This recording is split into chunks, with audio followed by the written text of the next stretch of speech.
अक्सर थोड़ी सी खुशी पाने के लिए मैं कभी दोस्तों के साथ डिनर कर आता था या किसी अच्छे रिसोर्ट में ओवरनाइट स्टे कर लेता था या कभी कभी ढेर सारी शॉपिंग भी कर लेता था।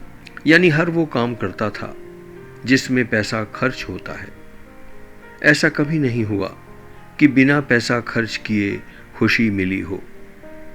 बहुत से ज्ञानी ध्यानियों से सुना था कि पैसे से खुशी नहीं खरीदी जा सकती, पर दिख तो कुछ और ही रहा था। जिनको मैं खुशियां समझता था पैसे से ही खरीदी जा सकती थी।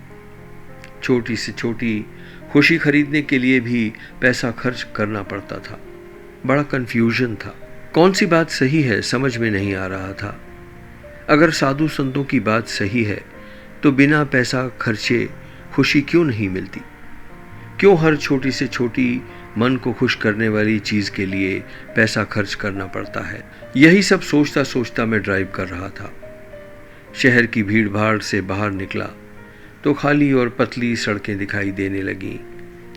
खुले आसमान में विचरते हुए पक्षी, सड़क के दोनों ओर खेत और बगीचे, खेतों में बेखौफ घूमते हुए मोर, चुपचाप बहती हुई छोटी छोटी नदियां। कुछ दूरी पर बहुत सारी गायें दिखाई दी।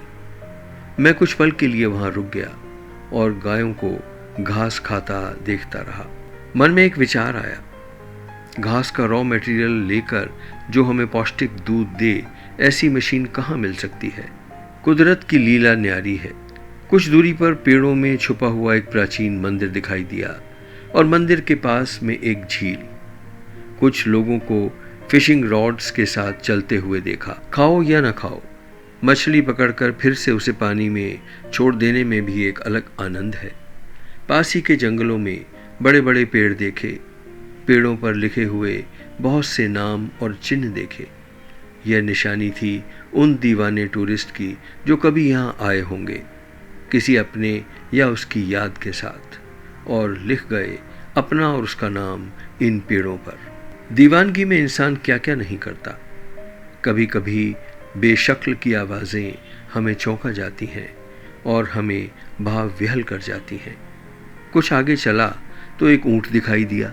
चलते हुए ऊंट को करीब से देखने में मुझे बहुत मज़ा आया। किसी से अगर मैं कहूँ कि चलते हुए ऊंट को देखकर मुझे खुशी मिली, उस व्यक्ति को आश्चर्य तो ज़रूर होगा। भला चलते हुए ऊंट को देखकर क्या खुशी मिल सकती है? पर ऐसा ही हुआ, मुझे खुशी मिली। इस ड्राइव के बाद मुझे महसूस हुआ कि सच्ची खुशी बिना पैसे के ही मिलती है।